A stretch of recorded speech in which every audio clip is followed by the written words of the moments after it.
Tuko naendelea kutoa mainformasio zenye zinaendelea na tumejitolea kwa sababu tunawaambia ni kitu gani kinaendelea kwa wazalendo wetu, kitu gani kinaendelea zaidi katika nchi yetu, kitu gani kinaendelea zaidi kwa raia wetu, na mambo mengine yote yanayoendelea na mipango ya waasi wa M23 ambayo sasa hivi imefeli. Wanavyotaka wanavyopanga, inatakiwa tuwe tunawaambia ni kitu gani, kwa sababu mambo yao mengi pia wanaanza kuyaweka kwenye marezo sosio hadharani, na hivyo inatakiwa tuwe tunawaambia. Lakini mida kama na hii nilitaka kuja kuzungumza kwa sababu ya mzee wangu mheshimiwa, ambaye ni mzee wa busara kabisa, anayefundisha watu, anayesaidia raia kupokea mizigo yenu ili kufikisha kwa wazalendo kama kawaida. Lakini katika maneno yake mzee wetu ambaye anaitwa mzee wa Radio TV Ngyokwamisi Mwanu, mimi waga na mheshimu sana kwa sababu naonaga kazi zake anazozifanya na mheshimu pia, maana inatakiwa kumheshimu mtu kwa kwa kazi yake anayokwenda kuifanya. Na mimi waga na mheshimu kwa ile kazi yake, kwa sababu yeye sio maji apendwe na kila mtu, hapana. Kuna wale wanamchukia na kuna wale ambao wanampenda, lakini mimi waga napenda kwa kazi yake ya juhudi ambazo anakuaga nazo za kusaidia zaidi wazalendo upande wa chakula.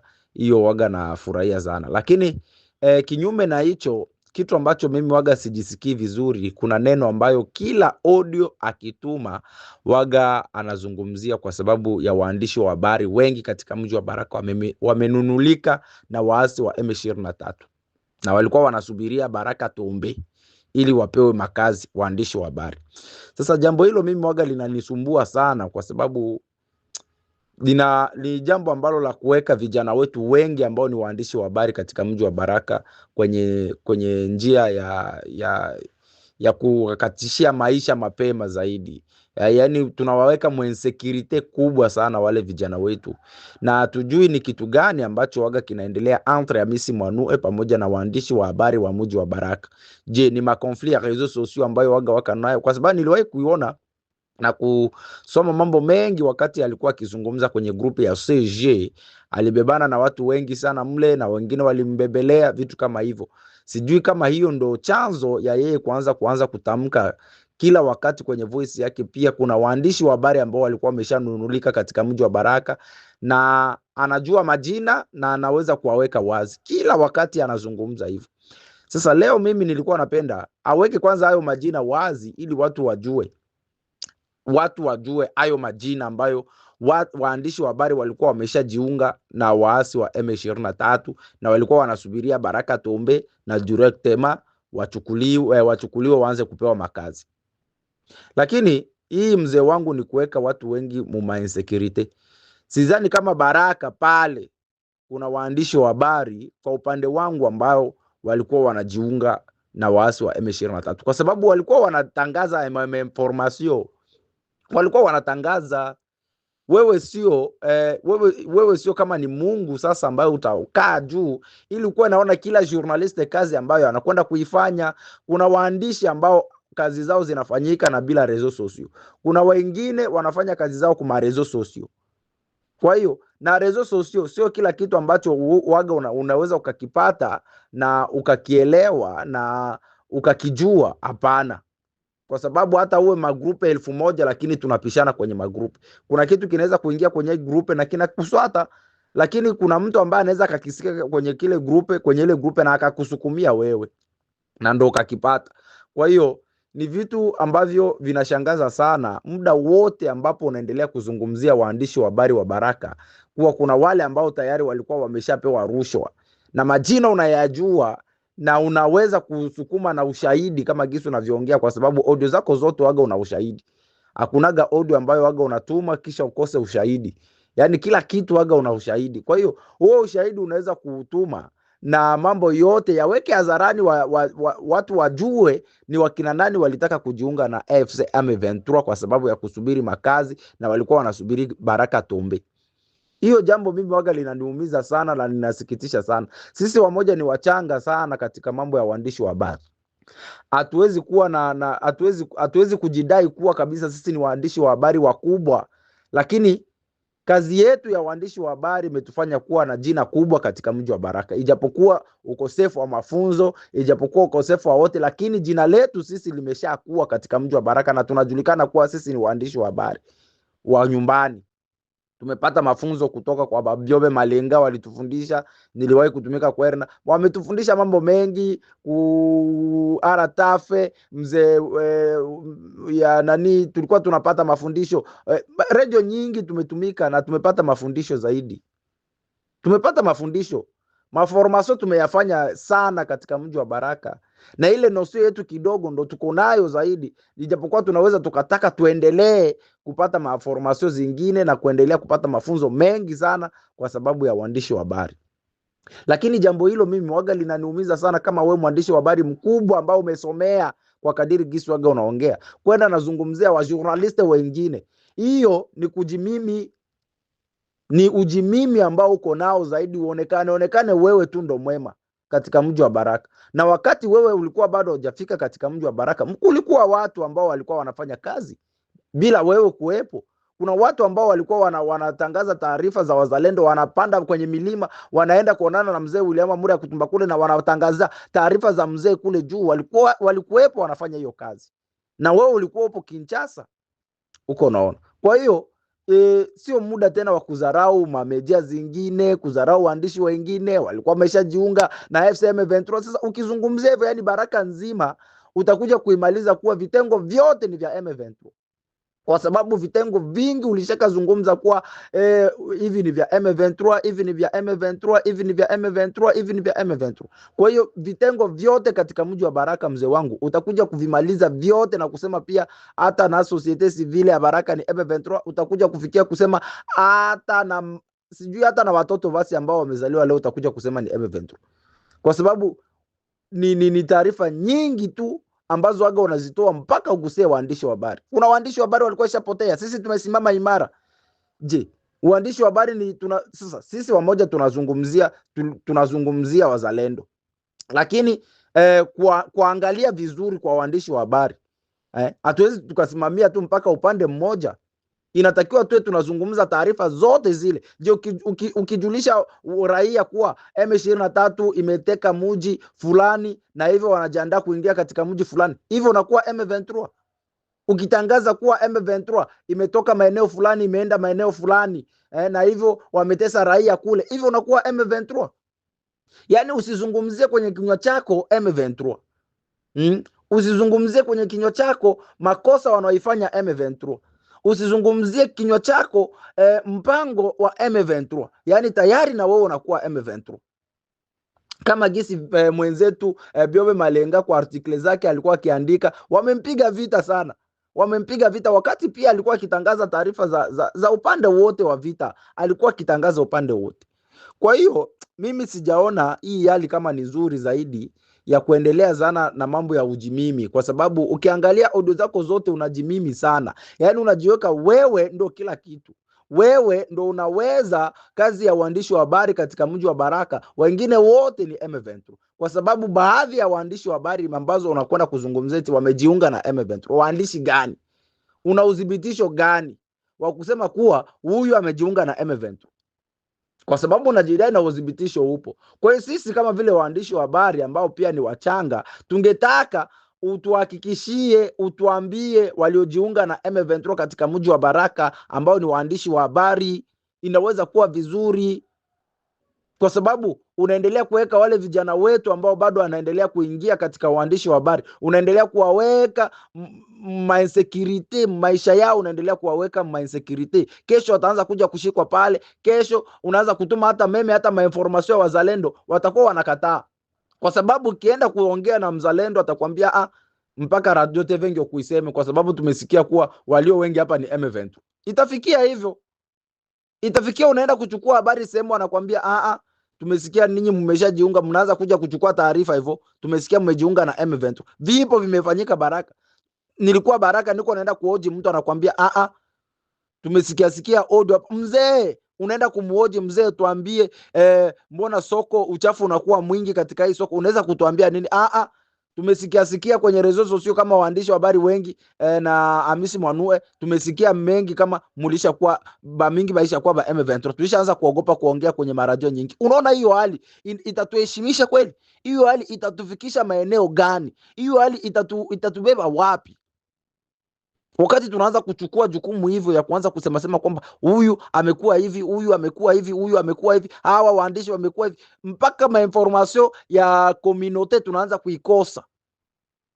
Ile mainformasyon communautaire ile ambayo tunaenda kutafuta tunaanza kuikosa kwa sababu ya kuambiwa wamesikia kwenye audio, na mzee akiisha sikia audio ku WhatsApp hapo ndo aga anashikilia.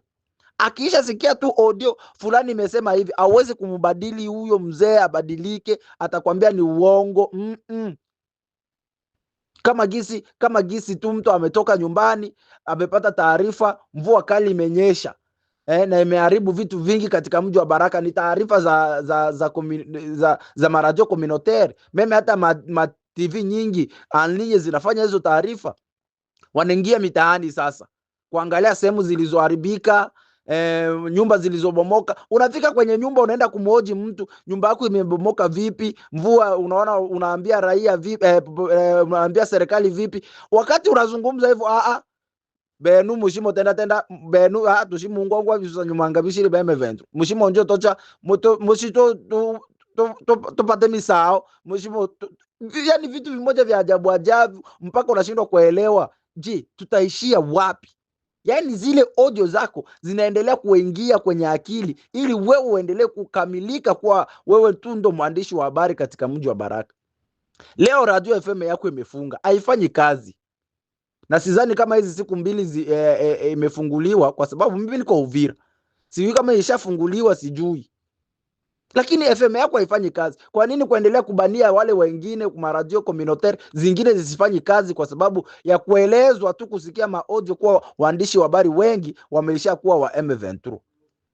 Kwa hiyo upande wangu mimi waga sijisikii vizuri. Unaweza kusema mambo mengine ya michango, unaweza kusema mambo mengine ikasaidia, lakini kwa upande mwingine kazi uliyoifanya zaidi imetosha. Ni kazi kubwa. Wewe ni mtu sasa wa kuanza kufundisha watu wengine, wainuke wao waandishi wengine, wafundishe wengine. Iombo ambayo ulikwenda kuifanya ni kubwa. Umefundisha Wabembe mambo mengi, slogan zako zimesikika ndio, lakini usijiweke umimi ndani yako. Na wakati unaendelea kujiweka umimi, sisi ambao tunaendelea kupanda kama vile waandishi wa habari ambao watakuwa wa kesho, damu bado ingali inachangamka, unaendelea kutufungia njia. Sasa wakati unaendelea kutufungia njia, sisi kazi ambayo tulikwenda kuchagua ya waandishi wa habari ni nini? Kwa sababu vipaji tunavyo, tumezaliwa navyo na vinatembea kwenye damu ya waandishi wa habari. Sasa wakati unaendelea kutubania, unaendelea tu kutubania, kuna waandishi wa habari, ile population sasa hivi ya Baraka inakubali audio kuzidia hata information uko unasikia kwa radio communautaire. Yaani bora asikie audio, na wakati wewe unatangaza ile habari na ile audio unademantire ile audio kuwa ni ya uongo, yeye anakuambia hawa wanaanza kudanganya hapa. Yaani anakubali ile audio iliyozungumziwa kwenye WhatsApp. Mtu kama amesha shiba, amekula samaki huko ndani, hana kazi ya kufanya, anapanda kwenye marezo sosio, kwenye magrupu WhatsApp, anatangaza moja kwa moja pale. Hizo audio ndo zinakubalika sana, na wakati sivyo, na huo sio waandishi wa habari. Kwa hiyo ndugu zangu au mzee wetu, tunakuomba usitufungie njia. Hakuna journalist aliyejiunga na FC M23 katika mji wa Baraka. Wote walikuwa wanafanya kazi kama kawaida. Tulikuwa tunatembelea wazalendo kila wakati, tunawauliza. Tulikuwa tunatembelea, mnapanga vipi? Milio ya risasi inasikika sana. Yaani ukienda tu kumuuliza mzalendo, milio ya risasi inasikika sana katika mji wa Baraka, unakuwa M23. Kwa sababu risasi zinalia sana. Katika tarafa la Fizi unakuwa M23. Sendi kuuliza upate information ya kweli. Yaani tu tuendelee kufurahia masasa zinapigwa sana, tufurahia, okay, asante, hii ndio vizuri. Tunatangaza raia msisituke, ni masasa ziko nalia, ni wazalendo hivyo tu, ili chimbuko watu wasijue chimbuko liko wapi. Kwa hiyo ndugu yangu, mzee wangu, baba yetu, tunakuheshimu sana, na kazi unaoifanya, lakini usitufungie njia, usitufungie baraka, usijiweke umimi ndani yako. Sambaza upendo kwa watu wote, kaa na watu waoneshe. Ulikuwa Kinshasa na sisi tulikuwa tunafanya uandishi wa habari huku wetu wa maredio communautaire, tulikuwa tunaifanya kwa sababu vita vimekuja, ndo kutaonekana waandishi wa habari. Vita ndo vitaleta waandishi wa habari, vita ndo vitaleta waandishi wa habari wa kweli, ili sote sasa, sisi sote ndo tutakuwa tu kwa wazalendo. Yani wengine watakuwa wanazungumzia taarifa zingine za community, sisi sote tulikuwa tunazungumzia tu kwa wazalendo. Yani kama ukuzungumzia mzalendo, wewe sio mwandishi wa habari. Ule anakuwa M23, media yake yaongea yake vya bazalendo, yani unakuwa M23. Ndugu zangu, kiukweli jambo hili mimi kiupande wangu inaniumiza sana, kwa sababu mzee wetu anajiweka umimi ndani yake. Unajiweka umimi. Sisi tulikuwa tunatoka Uvira, tunatoka Mabaraka, tunaenda Maluvungi, tunaenda fanya mainformation. Tunaenda fanya mainformation ya bazalendo, tulikuwa Maluvungi, tulikuwa tunafika. Mimi mwenyewe nilifanya michango ya watu walipokea chakula. Sasa NPCC ilipokea chakula hapo, na wanajua walifika ku biro ya Asake Express hapo Baraka, walipokea chakula. Makundi yote walipokea chakula, tena na maharagi na masaki za maharagi walipokea hapo. Magodio, maimpermeable, makawa walivipokea hapo, na mimi ndo nilivipokeza hapo Baraka. Si watu walitumaka pesa zao, wakaniamini, wakatuma pesa kwenye njia yangu, $2080, vikanunulika vitu vya $2080 vyote. Kama gisi unavyosema ukula wajui na transport, sisi tena ndio tuligaramia transport yetu ya kutoa chakula Uvira kikaenda mpaka Baraka. Sisi mpaka gisi kilivyofika, vitu kama hivyo sisi wenyewe si tulivifanya. Kwa hiyo tusichukue jukumu ya kusumbua watu wengine. Kuna waandishi wa habari hawezi kujionesha rasmi mpaka tujioneshe sisi tulifanya hivi. Hapana.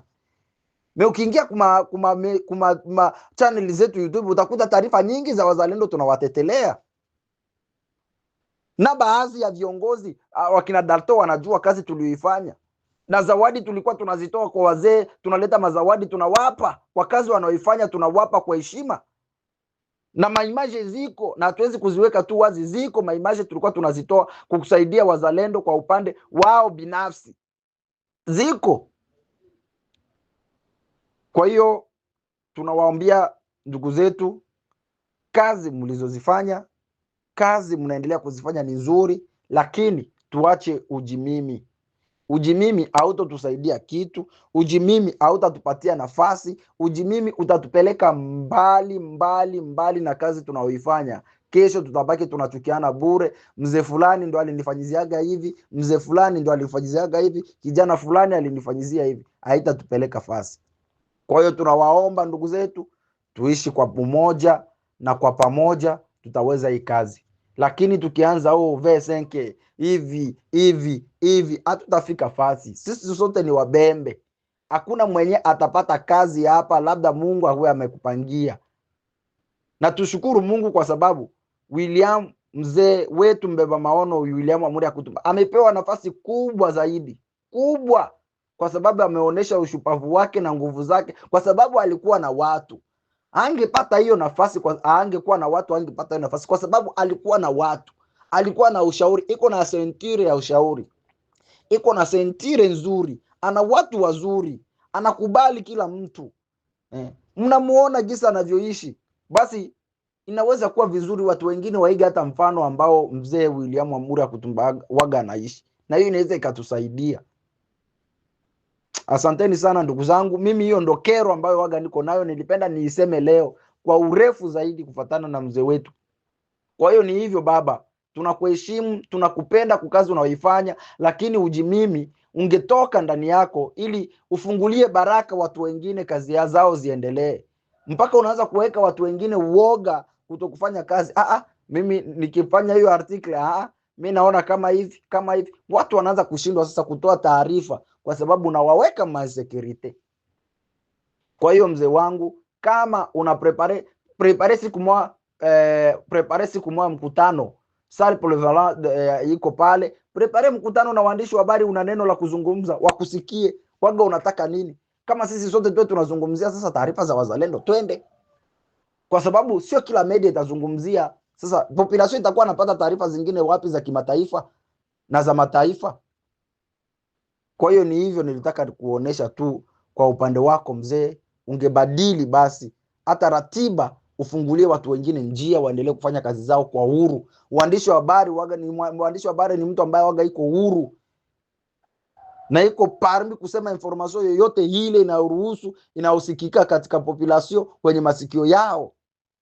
Asante sana ndugu zangu.